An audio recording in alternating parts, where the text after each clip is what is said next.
Hi viewers, నమస్కారం. నేను మీ Siri. Welcome back to Ninnukori. ఈరోజు కథ ప్రేమ పగల రణరంగం ఎపిసోడ్ 5. మీ మనసుకు నచ్చే అత్యంత అద్భుతమైన కథ. కథ నచ్చితే లైక్ చేయండి. ఈ కథపై మీ అభిప్రాయాన్ని తప్పకుండా కామెంట్ చేయండి. ఇక కథలోకి వెళ్తే, ప్రేమలో పడాలంటే ప్రేమించే హార్ట్ ఉండాలి. నా గుండె ఒక బండరాయి. దానికి రక్తం చిందించడం మాత్రమే తెలుసు. రక్తం తప్ప మరేది తెలియదు నాకు. ప్రేమ పెళ్ళికి నా జీవితంలో స్థానం లేదు. ఇంకోసారి టాపిక్ తీకు, ఆగ్రహంగా చెప్పి మిత్ర కాలర్ వదిలేసిన దేవ కార్ని ఇంటికి తీసుకెళ్ళు అని అన్నాడు తన సీట్లో సరిగ్గా కూర్చుంటూ. కానీ అమ్మ, ఈరోజు లోడ్ వస్తుందని అమ్మకు చెప్పాను. అలాగే బాయ్. మిగతా కార్లని వెళ్ళిపోమని చెప్పి కార్ని తన ఇంటి దారిలో డ్రైవ్ చేస్తున్నాడు మిత్ర. కార్లో మళ్ళీ నిశ్శబ్దం అలుముకుంది. విధ్వంస్ నాగవల్లి కన్న కొడుకైతే దేవా పెంచిన కొడుకు. విధ్వంస్ పుట్టిన తర్వాతే దేవాను పెంచుకుంది నాగవల్లి. దేవా కన్న కొడుకు కాకపోయినా కన్న కొడుకుకి సమానంగా ఏ లోటు లేకుండా పెంచింది నాగవల్లి. ఇప్పటికీ అదే ప్రేమానురాగాలను దేవాపై చూపిస్తుంది. అందుకే అమ్మంటే ప్రాణం దేవకి. అమ్మ మాటంటే వేదం. తన కోసం ఏమైనా చేస్తాడు, ఎంతకైనా తెగిస్తాడు. మరోవైపు ప్రీష ఇల్లు రావడంతో కారాపాడు వీరేన్. కానీ కారు ఆగిన తర్వాత కూడా ప్రీష కదలలేదు. అలాగే కూర్చొని ఉంది, విండో నుండి బయటికి చూస్తూ. తనిష్క తన వైపు తిరిగి ప్రీష అని పిలిచినా ఎలాంటి రెస్పాన్స్ లేదు. సీట్ల నుండి లేచి ఆమె భుజంపై తట్టింది తనిష్క. ప్రీష ఒక్కసారిగా ఉలిక్కిపడి ఆమె వైపు చూసింది. హే కూల్, నేనున్నాను కదా, ఏమైంది నీకు? మాల్ నుంచి వచ్చినప్పటి నుంచి నువ్వు చాలా విచిత్రంగా ఉన్నావు అని అడిగింది గాబరాగా. ఏం లేదు, మెల్లిగా అంది ప్రీష. ఏం లేకపోతే నువ్వు ఇలా ఉండవు. ఒక్క క్షణం మౌనం తర్వాత బలవంతంగా చిరునవ్వు నవ్వి నేను బానే ఉన్నాను అని అంది. కానీ ఆమె కళ్ళు ఆ మాటలు అబద్ధమని చెప్తున్నాయి. వీరేన్ కూడా అది గమనించాడు. ఆమెను ఆ స్థితిలో చూడడం అతనికి చాలా బాధగా అనిపించింది. ప్రీష, నువ్వు నిజంగా ఓకేనా అని అడిగాడు. ఎస్. ప్రీష చిన్నగా తల ఊపి డోర్ తీసుకుని కారు దిగింది. గుడ్ నైట్ అంతే. వాళ్ళిద్దరి సమాధానం కోసం కూడా చూడకుండా ఇంట్లోకి వెళ్ళిపోయింది. వీరేన్ తనిష్క ఇద్దరూ కారు దిగి వెళ్తున్న వైపు చూస్తూ ఉండిపోయారు. ఈరోజు ప్రీషకేమైంది? ఇంతకు ముందెప్పుడు ఇలా కనిపించలేదు. వీరేన్ మాటలకు అతని వైపు చూసింది తనిష్క. ఆ చూపులో అలసట, బాధ రెండూ ఉన్నాయి. తనిక్కడ ఉన్నప్పుడు అడగాల్సింది అని చెప్పి వెనక డోర్ ఓపెన్ చేసి కారులో కూర్చుంది తనిష్క. వీరేన్ కనుబొమ్మలు ముడుచుకున్నాడు. తనిష్క, నీకేమైంది? నాకా? ఏం కాలేదు. అబద్ధం. తనిష్క మౌనంగా ఉండిపోయింది. వీరేన్ డ్రైవర్ సీట్లో కూర్చొని సీట్ బెల్ట్ పెట్టుకుంటూ మేడం ముందుకొచ్చి కూర్చోండి అని అన్నాడు. ఎందుకు? ఎందుకేంటి? నువ్వెప్పుడూ ముందే కదా కూర్చుంటావు. ఈరోజు వెనక కూర్చుంటాను. చిన్నగా నవ్వాడు వీరేన్. It's strange. ఏంటి? ఎప్పుడూ ఫ్రంట్ సీట్ కోసం నాతో వాదించే నువ్వు ఇప్పుడు ఇలా చేయడం గుర్తుందా? ఒకసారి అన్నావు, ముందు కూర్చుంటే రోడ్డు మొత్తం కనిపిస్తుంది, ముందున్న కార్లు వెనక్కి వెళ్ళిపోవడం చూస్తూ ఉండడం నాకు చాలా ఇష్టం అని ఆమెను ఇమిటేట్ చేస్తూ అన్నాడు వీరేన్. ఒక్క క్షణం తనిష్క పెదవులపై బాధతో కూడిన చిరునవ్వు వేసింది. మనుషులు మారిపోతారు వీరేన్. హాబీలు కూడా మారిపోతాయా? కొన్నిసార్లు అవి కూడా. ఎందుకు? ఎందుకంటే ఏది ఎప్పటికీ ఒకేలా ఉండదు. విండో బయటికి చూస్తూ మెల్లిగా అంది తనిష్క. ఆ మాటల్లో దాగిన అర్థం వీరేన్కి పూర్తిగా అర్థం కాలేదు. కానీ ఏదో మారిందని మాత్రం క్లియర్గా అనిపించింది. తనిష్క, కారు పోనివి వీరేన్, లేట్ అవుతుంది. నో అని అన్నాడు వీరేన్ హ్యాండ్స్ ఫోల్డ్ చేసుకుంటూ. ఏంటి నో? నువ్వు ఫ్రంట్ సీట్లోకి వచ్చే వరకు కారు కదలదు. తనిష్క విసుగ్గా అతని వైపు చూసింది. చిన్నపిల్లాడిలా మొండిగా బిహేవ్ చేయకు. అలానే చేస్తాను. వీరేన్, ముందుకురా. రాను. అయితే నేను డ్రైవ్ చేయను. కొన్ని క్షణాలు ఇద్దరూ ఒకరినొకరు చూస్తూ ఉన్నారు. చివరకు తనిష్క విసుగుతో కారు నుంచి దిగి ఫ్రంట్ సీట్లో కూర్చొని డోర్ బలంగా మూసేసింది. ఆ శబ్దానికి వీరేన్ వెంటనే చెవుల్లో వేళ్లు పెట్టుకుని అయ్యో నా చెవులు అని అన్నాడు కావాలని. తనిష్క కోపంగా అతని వైపు చూసి డ్రామా చేయకు అని అంది. వీరేన్ నవ్వుతూ దట్స్ మై గర్ల్ అని అన్నాడు. తనిష్క తల తిప్పి అతని వైపు చూసింది. ఏంటలా చూస్తున్నావు? నేనేమైనా తప్పుగా మాట్లాడానా అని సరదాగా అడిగాడు. తనిష్క ఏం మాట్లాడలేదు. దట్స్ మై గర్ల్ అతను చెప్పిన మాట మాత్రం ఆమె చెవుల్లో మారు మోగుతూనే ఉంది. అది అతను సరదాగా అన్నమాటే కావచ్చు, కానీ ఆ మాట వినగానే ఆమె గుండెల్లో ఎన్నో భావాలు ఒక్కసారిగా కదిలాయి. కారులో మళ్ళీ కొద్దిసేపు నిశ్శబ్దం అలుముకుంది. ఇక్కడ ప్రీష తన ఇంటి ముందు నిలబడి డీప్ బ్రీత్ తీసుకుంది. కళ్ళలో మిగిలిన కన్నీటి జాడలను తుడుచుకుని దుపట్టా సరిగ్గా కప్పుకొని నార్మల్గా కనిపించడానికి ప్రయత్నిస్తూ డోర్ కొట్టింది. తన సమస్యలతో ఇంట్లో వాళ్ళని టెన్షన్ పెట్టడం ఆమెకు ఏమాత్రం ఇష్టం లేదు. కాసేపటికి డోర్ ఓపెన్ చేసింది సుమిత్ర.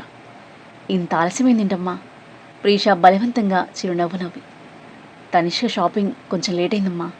తను తీసుకునే వస్తువులు ఎక్కువగా ఉండడంతో ఆలస్యమైంది. సరే, ముందొచ్చి భోజనం చేయి.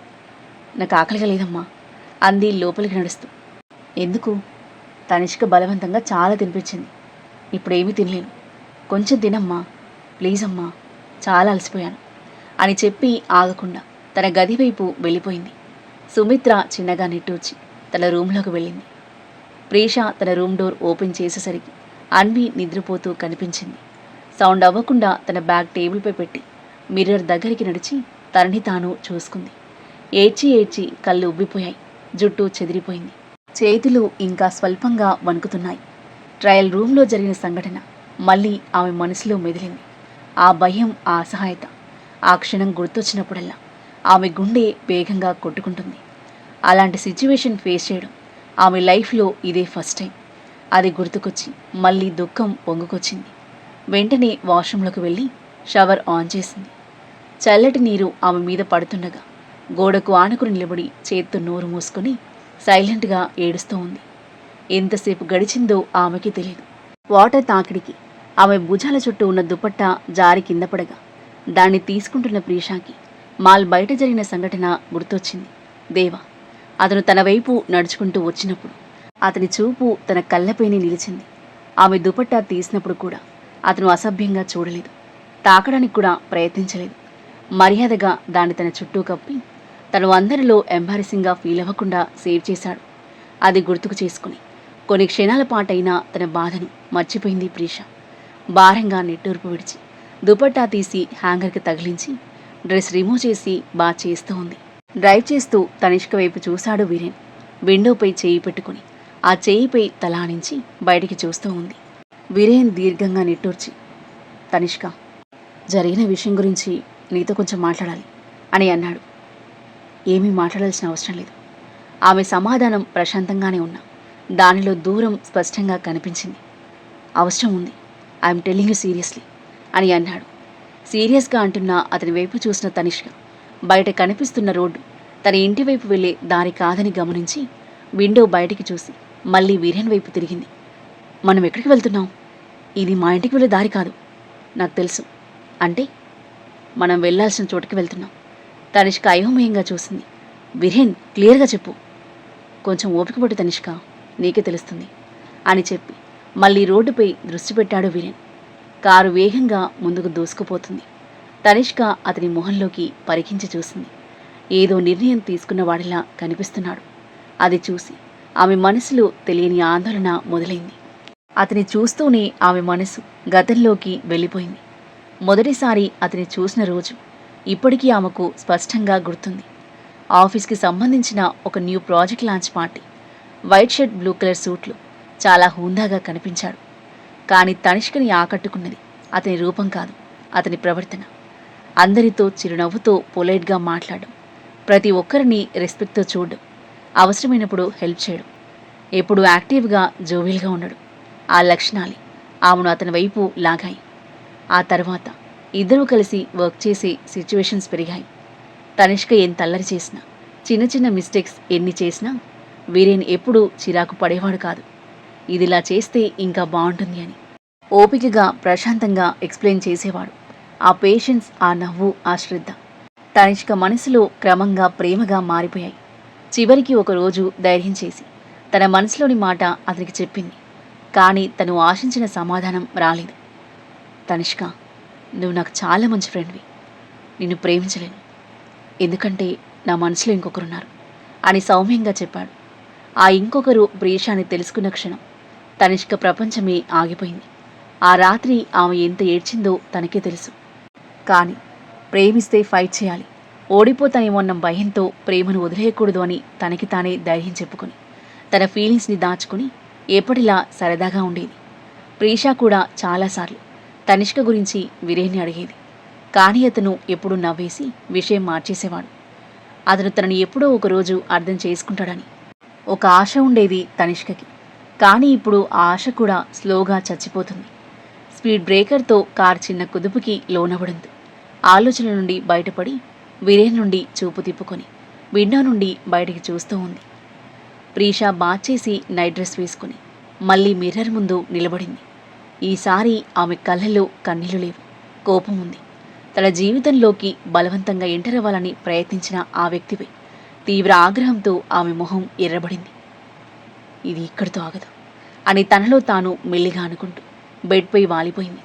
బాధను మర్చిపోయి పడుకోవాలి అనుకుంది. కానీ తన మైండ్లో ఆలోచనలు సుడులు తిరుగుతూ నిద్ర పట్టనివ్వలేదు.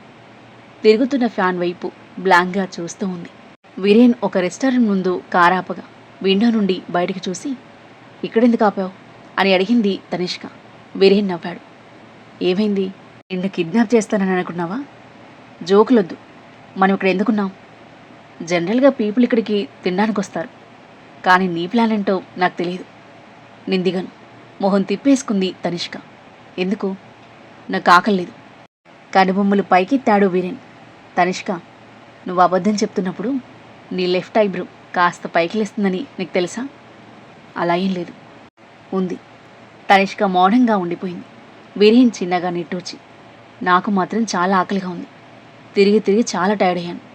పైగా షాపింగ్ అంటే నాకు యుద్ధానికి వెళ్ళినట్టే అనిపిస్తుంది. ఆ మాటలకు అనుకోకుండా తనిష్క పెదవులపై చిరునవ్వు మెరిసింది. అది గమనించిన Viren, yes, I want this. At least 5 minutes అయినా పాత తనిష్క తిరిగి రావాలి అని అన్నాడు. తనిష్క చురుగ్గా ఒక లుక్ ఇచ్చి సీట్ బెల్ట్ తీసేందుకు ప్రయత్నించింది. కానీ అది ఇరుక్కుపోయింది. 1 minute అని అంటూ వీరేన్ ముందుకు వంగి సీట్ బెల్ట్ లాక్ తీస్తున్నాడు. అతని దృష్టి పూర్తిగా బెల్ట్ మీదే ఉంది. కానీ తనిష్క మాత్రం తనకి దగ్గరగా ఉన్న అతని మొహాన్ని చూస్తూ ఉంది. ఎన్నిసార్లు అతను తనకి దగ్గరగా వచ్చాడు, ఎన్నిసార్లు తనను జాగ్రత్తగా చూసుకున్నాడు, అన్నీ గుర్తుకొస్తున్నాయి. అతను తన బాధను ఎప్పుడూ గమనించాడు, కానీ తన ప్రేమను మాత్రం ఎప్పుడూ చూడలేదు. ఆ ఆలోచనతో ఆమె గుండె బరువెక్కింది. డన్నని చెప్పి వీరేన్ వెనక్కి జరగడంతో తేరుకొని కారు దిగింది తనిష్క. రెస్టారెంట్లోకి వెళ్ళిన తర్వాత ఎవరూ లేని ఒక పీస్ఫుల్ కార్నర్ టేబుల్ చూసి అక్కడికి కదిలాడు వీరేన్. ఇక్కడేందుకు? అక్కడే కూర్చునే వాళ్ళం కదా. కూర్చుంటూ అడిగింది తనిష్క. ఎందుకంటే నీతో ప్రశాంతంగా మాట్లాడాలి, మధ్యలో ఎవరూ ఇంటరప్ట్ చేయకూడదని. వింతగా చూసింది తనిష్క. వెయిటర్ వచ్చి ఆర్డర్ తీసుకుని వెళ్ళిపోయాడు. కొన్ని క్షణాలు ఇద్దరూ మౌనంగా ఉన్నారు. చివరికి వీరేన్ మౌనాన్ని బ్రేక్ చేస్తూ, తనిష్క, నీకేమైంది అని అడిగాడు సూటిగా. నాకేమైంది? ఏం కాలేదు అంది తల వంచుకుని గోళ్ళు చూసుకుంటూ. నన్ను చూసి చెప్పు. మెల్లిగా తలెత్తింది. ఆ రోజు జరిగిన విషయానికి నువ్వు బాధపడ్డావని నాకు తెలుసు, కానీ నిజంగా చెప్తున్నాను, నేను నిన్ను బాధ పెట్టాలనుకోలేదు. ప్రీషాలా మాట్లాడేసరికి నాకు బాధ అనిపించింది. నన్ను నేను కంట్రోల్ చేసుకోలేకపోయాను. నాకు ఆ విషయం మీద కోపం లేదు. తనిష్క చూపులు కిందకు మళ్ళాయి. మరి నీ బిహేవియర్ ఎందుకు చేంజ్ అయింది?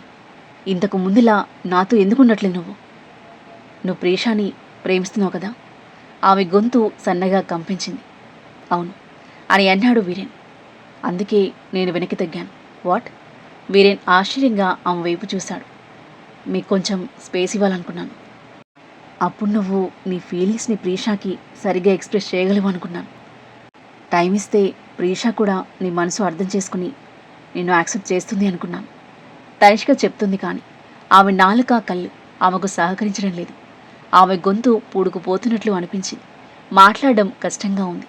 అయినా ధైర్యం కూడగట్టుకుని తను చెప్పాలనుకున్నది చెప్పేసింది. తన మాటల వెనుక బాధ వీరేన్కి అర్థమవుతూనే ఉంది. తనిష్క, నువ్వు ఇవన్నీ చేయనవసరం లేదు. నాకు ప్రీషా ప్రేమ దక్కాలనుంటే అదే దక్కుతుంది. నేను తనని ప్రేమిస్తే తను కూడా నన్ను ప్రేమించాల్సిన అవసరం లేదు. జరగాల్సింది జరుగుతుంది. వద్దనుకున్న అతని కళ్ళలో కన్నీళ్లు చేరాయి. తనిష్క కళ్ళలో కూడా నీళ్లు నిండాయి. తనిష్క, నాకు ప్రేమ ఇలాగా దొరకలేదు. ఇప్పుడు ఈ ఫ్రెండ్షిప్ని కూడా నాకు దూరం చేయొద్దు. ప్రేమ వల్ల ఒక మంచి ఫ్రెండ్ని నేను కోల్పోవాలనుకోవడం లేదు అని అన్నాడు. ఆ మాటలకి తనిష్క మనసు చివుక్కుమంది.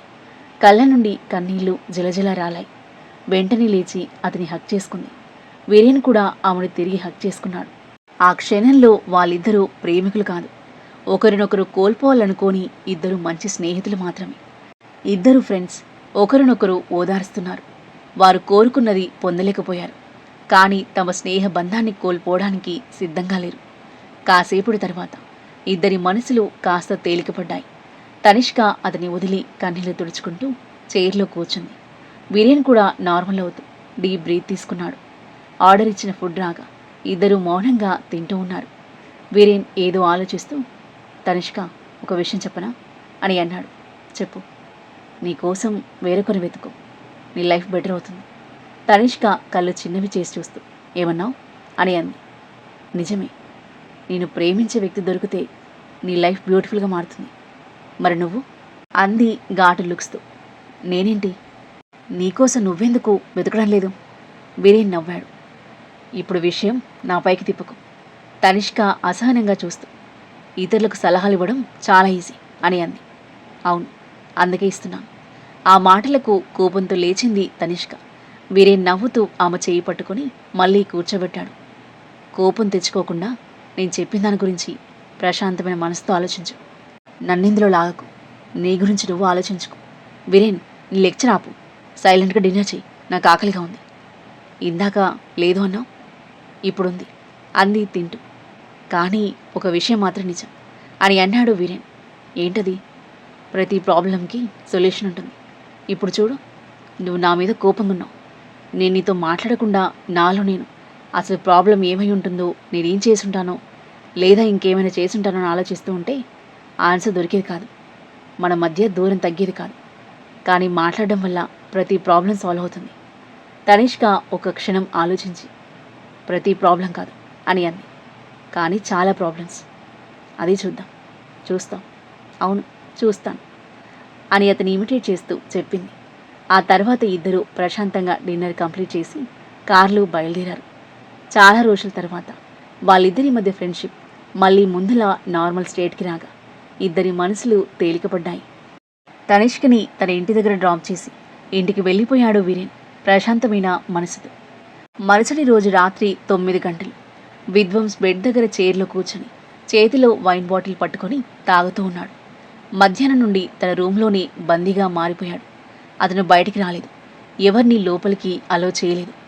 నేల మీద ఎంటీ వైన్ బాటిల్స్ చెల్లా చెదురుగా పడి ఉన్నాయి. బాటిల్స్ మీద బాటిల్స్ ఖాళీ చేస్తూనే ఉన్నాడు. అతని చూపు మాత్రం ఎదురుగా ఉన్న గోడ మీదే నిలిచిపోయింది. ఆ గోడపై చాలా ఫోటోలున్నాయి. అన్నీ ప్రీషావి. మాల్ సీసీటీవీ ఫుటేజ్ నుండి కలెక్ట్ చేసిన ఫోటోలవి. తను మాల్లోకి ఎంటర్ అవుతున్నప్పుడు, డ్రెస్సెస్ చూస్తున్నప్పుడు, తనిష్కతో నవ్వుతూ మాట్లాడుతున్నప్పుడు, రెడ్ శారీ చేతిలో పట్టుకుని చూస్తున్నప్పుడు, శారీ కట్టుకున్న తర్వాత ఇలా సీసీ కెమెరాలో రికార్డైన ప్రతి దృశ్యాన్ని ఫోటో తీయించి వాల్కి అంటించాడు. వాల్ కార్నర్లో ఉన్న రెడ్ లైట్ ఆ ఫోటోలని మరింత క్లియర్గా చూపిస్తుంది. అందులో మాల్లో రెడ్ శారీ కట్టుకున్న ప్రీషా బిగ్ ఫుట్ స్పెషల్గా కనిపిస్తుంది. ఒక చేత్తో చీరను సరిచేసుకుంటూ, మరో చేత్తో జుట్టును చేయి వెనక్కి సర్దుకుంటూ, న్యాచురల్ అండ్ ఇన్నోసెంట్ స్మైల్తో ఉన్న ఆ ఫోటోలో ఎంతో అందంగా ముద్దుగా కనిపిస్తుంది ప్రీషా. విధ్వంస్ ఆ ఫోటోని రెప్ప వేయడం మరిచి తదేకంగా చూస్తూనే ఉన్నాడు. బాటిల్ ఫినిష్ చేసి పక్కన పెట్టి నెమ్మదిగా లేచి తూలుతూ ఆ ఫోటో దగ్గరికి వెళ్ళాడు.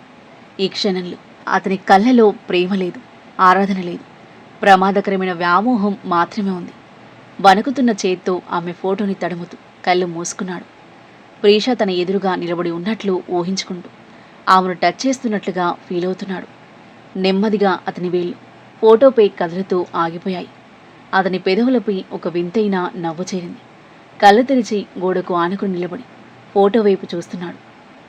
మై ఏంజిల్, నీకు దాగుడు మూతలు చాలా ఇష్టం కదా, అందుకే నాతో ఆడుతున్నావు. కానీ ఇంకా ఇంకెంతకాలం నువ్వు నా నుండి దాక్కుంటావు? ఇక నువ్వు దాక్కోలేవు. ఎందుకంటే నేను నిన్ను కనుక్కున్నాను. ఇప్పుడు నువ్వు నా జీవితంలోకి రాబోతున్నావు. ఇక నేను నా దగ్గరకు తీసుకురావడం మాత్రమే మిగిలింది. ఓ, నీకు విషయం చెప్పడం మర్చిపోయాను. నీకోసం గిఫ్ట్ తీసుకున్నాను అని తూలుతూ వార్డ్రోబ్ దగ్గరికి వెళ్ళి అందులోంచి ఒక షాపింగ్ బ్యాగ్ తీసుకొని ప్రీషా ఫోటో దగ్గరకు వస్తాడు. చూడు, నీకోసం ఏం తెచ్చాను. బ్యాగ్లో నుండి ప్రీషా కట్టుకున్న అదే రెడ్ శారీ తీసి ఫోటో ముందు పెట్టి, ఇది నీకు నచ్చింది కదా, నీ సెలెక్షన్ చాలా బాగుంది, ఇందులో నువ్వు చాలా అందంగా కనిపించావు, నిన్నలా చూస్తూ ఉండిపోవాలనుకున్నాను, కానీ కుదరలేదు. నువ్వు నా దగ్గరకు వచ్చినప్పుడు ఇదే కట్టుకోవాలి, ఓకేనా. చీరను ఛాతికి అత్తుకుని కళ్ళు మూసుకున్నాడు. త్వరలోనే నువ్వు నా చేతిలో ఉంటావు, అప్పుడు నేను నీకు చెప్తాను నేను నిన్ను ఎంత ప్రేమిస్తున్నాను అని అంటూ గట్టిగా నవ్వసాగాడు. అతని ఆ పిచ్చి ఆలోచనలు ఎన్ని జీవితాల్లో తుఫాన్లు సృష్టించబోతున్నాయి కాలమే చెప్తుంది. మార్నింగ్ దాదాపుగా 9:30 గంటలు. బ్రేక్ఫాస్ట్ చేసి ఆఫీస్కి రెడీ అవుతున్న ప్రీష బయట కార్ సౌండ్స్ వినిపించి పరుగున వెళ్ళి డోర్ ఓపెన్ చేసేసరికి 5 బెంజ్ కార్లు ఒక దాని వెంట మరొకటి రయ్యిన వచ్చి ఇంటి బయట ఆగుతాయి.